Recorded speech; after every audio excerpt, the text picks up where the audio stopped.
कोई भी व्यक्ति आपका साथ नहीं देगा। कोई भी व्यक्ति आपका साथ नहीं देगा और कोई साथ दे सकता है तो वह केवल आप हैं। तो वह केवल आप हैं। संघर्ष में आप तन्हा तन्हा होते हैं, अकेले होते हैं। आपके साथ कोई नहीं हो सकता है। मगर कामयाबी जैसे आपको मिलेगी ना, आपको चारों तरफ लोग घेर लेंगे। टीवी वाला, कैमरा वाला, लोग, जो लोग आपको कभी याद नहीं किए वो लोग भी आपको पूछने लगेंगे।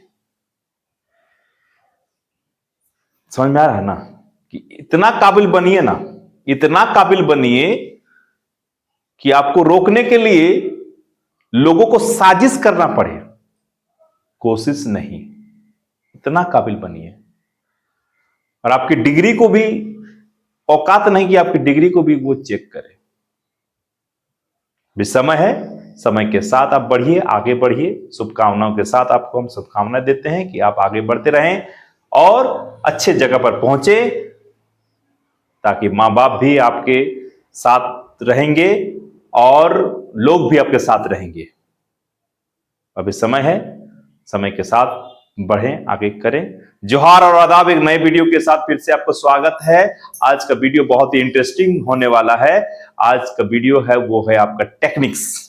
बहुत सारे ऐसे टेक्निक्स हम लोग पढ़ेंगे, खासकर बायोटेक्नोलॉजी में, जिसमें टेक्निक का यूज करते हुए हम लोगों को आगे की ओर जाना है। कैसे जाएंगे, कैसे बढ़ेंगे, किस तरह से बढ़ेंगे, ये चीज हम आपको बताएंगे। जैसे हम लोग डीएनए हो गया, आरएनए हो गया, प्रोटीन हो गया, बहुत सारे ऐसे केमिकल सब्सटेंसेस है जिसको सेपरेशन करना होता है, जिसको डायग्नोसिस करना होता है, जिसको डिटेक्ट करना होता है, जिसका परीक्षण करना होता है। दुनिया में जो पॉपुलेशन है, ह्यूमन पॉपुलेशन, वो धीरे धीरे धीरे धीरे बढ़ती जा रही है और जितना बढ़ रही है उतना आपका बहुत सारे डिजीज आपके सामने आ रहे हैं।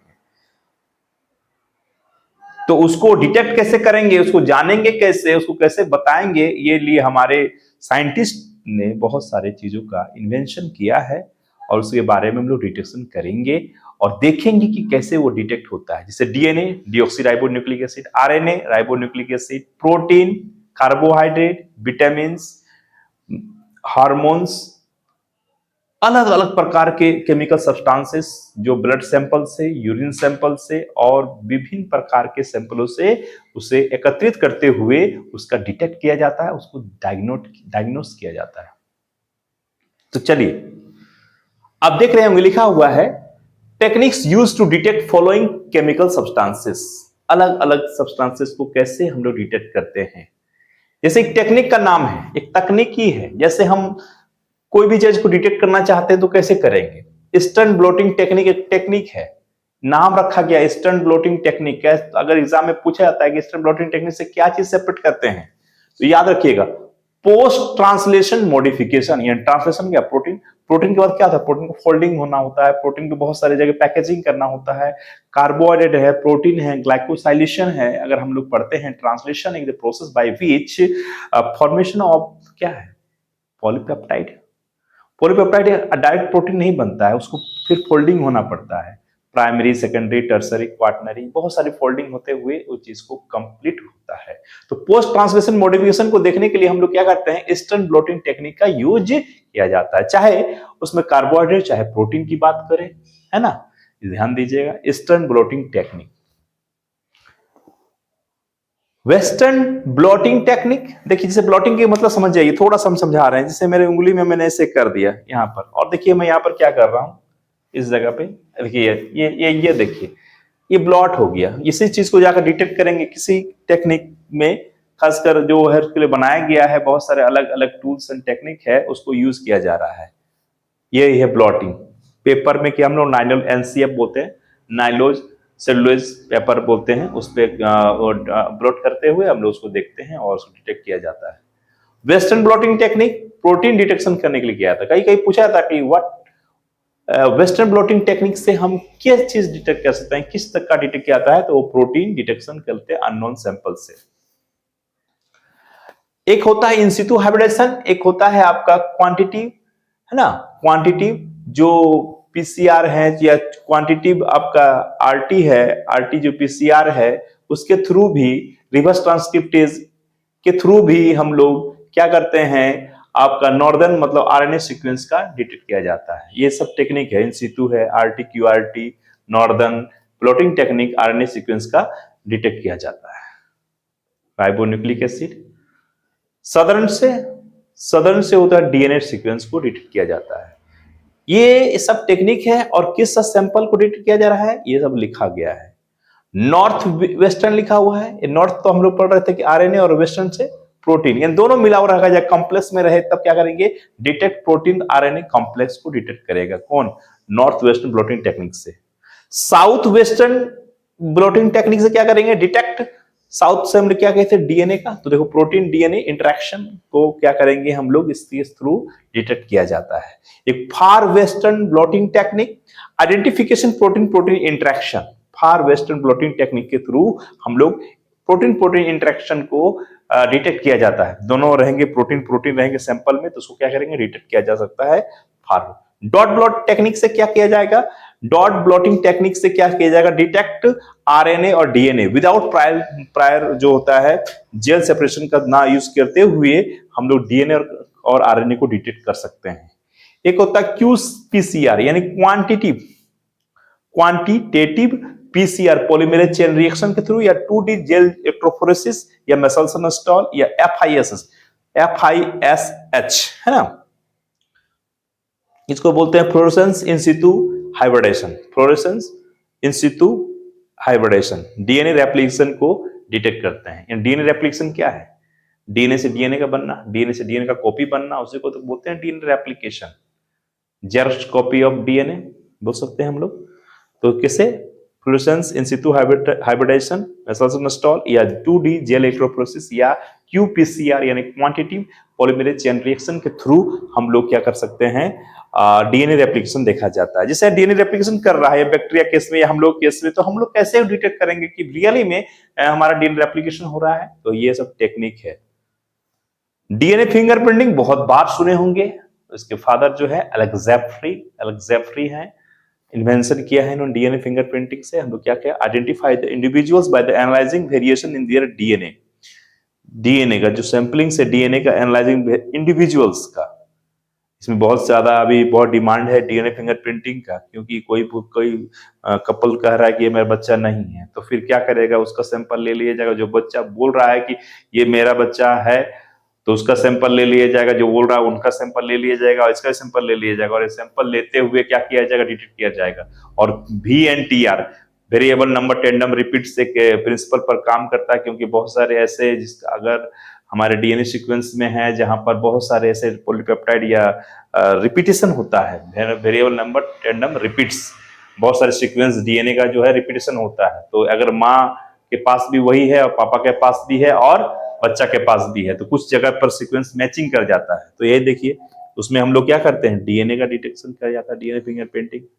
पीसीआर पॉलीमरेज चेन रिएक्शन, ये बहुत इंपॉर्टेंट, कैरिस मुलिस ने बहुत जबरदस्त इसमें इन्वेंशन किया है। और इससे क्या कर सकते हैं, जस्ट हम लोग जैसे फोटोकॉपी करते हैं दुकानों में, एक पेज ले जाते हैं फोटोकॉपी का, उसको बोलते हैं 1000 कॉपी निकाल दीजिए, तो क्या करता है वो लिख रखता है और 1000 को करके वो कर एकदम सेम इसी तरह से यहाँ काम करता है। पीसीआर में ये 3 स्टेप पे काम करता है, एक और डीनेचुरेशन, एक एनिलिंग और एक तो एक्सटेंशन या बोलते हैं पॉलीमराइजेशन।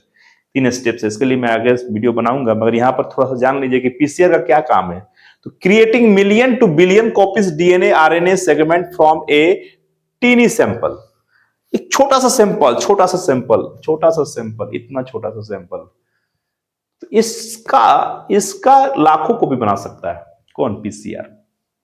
इन विट्रो कंडीशन है ना, outside of the body, outside the cell, lab में इसका यूज किया जाता है।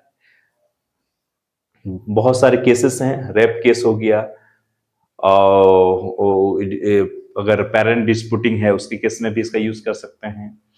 और आरडीटी रिकमेंड डीएनए टेक्नोलॉजी में बहुत बड़ा इसका रोल, स्टेप्स है पीसीआर का, है ना। ये चीज को जानेंगे हम लोग। एलाइजा जो है एंजाइम लिंक्ड इम्यूनोसॉर्बेंट एस्से, एक प्रकार का टेक्निक है, टूल्स है, जिसके थ्रू हम लोग क्या करेंगे, HIV, हेपेटाइटिस, प्रेग्नेंट टेस्ट यानी HCG यानी ह्यूमन कोरियोनिक गोनाडोट्रोपिक हार्मोन को भी डिटेक्ट किया जाता है। और उसे quantity specific substance like protein, peptide, antibody, antigen, hormones in liquid sample such as blood और यूरिन सैंपल के थ्रू हम लोग एलाइजा टेस्ट कर सकते हैं। उसमें हम लोग एंटीजन को डिटेक्ट कभी किया जाता है, कोई एंटीबॉडी को डिटेक्शन कर सकते हैं। खासकर HIV के केस में जो एड्स बोलते हैं उसका भी हम लोग इस एलाइजे के थ्रू बहुत ही शानदार होता है। हम लोग वेस्टर्न ब्लॉटिंग टेक्निक का भी यूज करते हैं। एक एड्स के पेशेंट को HIV है या नहीं है, उसका पॉजिटिव है नेगेटिव है, उसको हम लोग western blotting technique as well as हम लोग एलाइजे के थ्रू भी कर सकते हैं। अब agarose gel electrophoresis to separate, अब सेपरेट क्या है भाई, to separate agarose gel electrophoresis हम लोग उसका प्लेटफॉर्म बनाते हैं।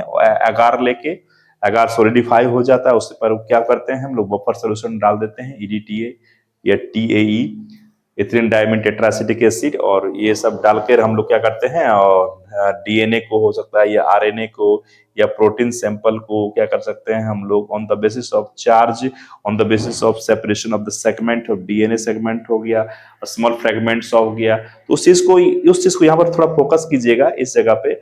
तो इस एग्रोस जेल इलेक्ट्रोफोरेसिस के थ्रू क्या, इलेक्ट्रोफोरेसिस का मतलब होता है इलेक्ट्रॉन यानी इलेक्ट्रिक करंट को पास करते हुए, और हम जानते हैं DNA का चार्ज होता है वो नेगेटिव है, तो नेगेटिव से किधर जाएगा पॉजिटिव की ओर, यानी इधर हम लोग क्या लगा देंगे, इधर हम लोग लगा देंगे कैथोड, और इधर हम लोग क्या लेंगे एनोड। तो कैथोड यानी इस जगह से फिर अगर सेपरेशन करते हैं तो ये आराम से सेपरेशन DNA का जो है सेपरेशन होगा। अगर जिसका स्मॉल फ्रेगमेंट होगा वो आगे की ओर भागेगा। शेप साइज पे भी डिपेंड करता है, वेट पे भी डिपेंड करता है कि नहीं। तो ये आगे जाएगा, जो छोटा मॉलिक्यूल्स होंगे वो फास्ट भागेगा। ठीक है, ये सब चीजें खासकर हम लोग एग्रोस जेल इलेक्ट्रोफोरेसिस के थ्रू DNA, RNA, प्रोटीन का हम लोग सेपरेट कराते हैं। एक और नाम आता है blue print of life. DNA is also known as blueprint of life because it contains double-stranded DNA and it contains hereditary materials, hereditary informations। बहुत सारे हैं। अगर एक संतान की उत्पत्ति हो रही है तो वो हमारे उसके कोई ना कोई एग्जिस्टेंस हैं, उस चीज को DNA ही करता है। अगर हमने कहा कि इंसान का बच्चा इंसान है, अगर हम अंगूर से अंगूर हो रहा है, मैंगो से मैंगो का उत्पत्ति होती है, तो कहीं ना कहीं उसका DNA, उनका जेनेटिक मटेरियल उसके पास जा रहा है। Transmission of the current character from parent to offspring, इसी को तो बोलते हैं हम लोग इनहेरिटेंस। तो ये DNA he blueprint of life है, और यही आगे चलकर हमारा जेनेटिक मटेरियल पास होता है फ्रॉम पेरेंट टू ऑफस्प्रिंग, माता पिता से बच्चों में जाता है। इसीलिए इसको अगर कोई पूछेगा कि why DNA is known as blueprint of life, तो बताइएगा। ठीक है, एक last one is that RIA, RIA, radio immuno assay. बहुत अच्छा टेक्निक है, इस पर मैंने काम भी किया है ICMR लैब में। NIOH, national institute of occupational health, Ahmedabad में मैंने काम किया था डिएटिशियन में। तो इस पर RIA पर मैंने काम किया था, रेडियो इम्यूनो एस्से पर। और ये टेक्निक जो है बहुत फास्ट टेक्निक है।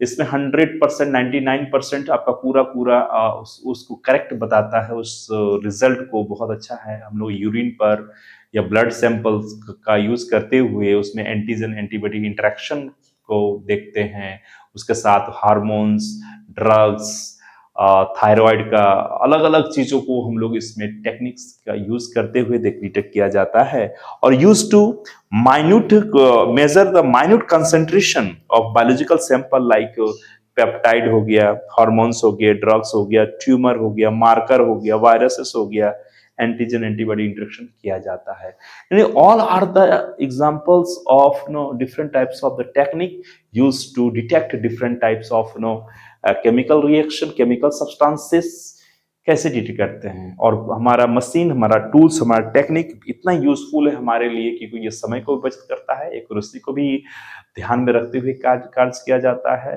2-3 बार सैंपल को यूज किया जाता है और फिर इसको हम लोग डिटेक्ट करते हैं। ये बहुत इंपॉर्टेंट टेक्निक है बायोटेक्नोलॉजी के अनुसार।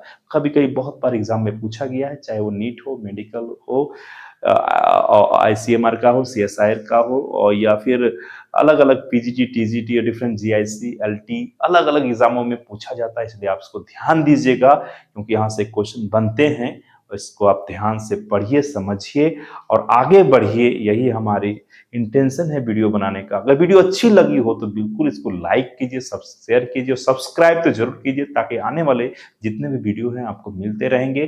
तब तक के लिए आपको बहुत बहुत धन्यवाद आप इस वीडियो को देखने के लिए। Thank you.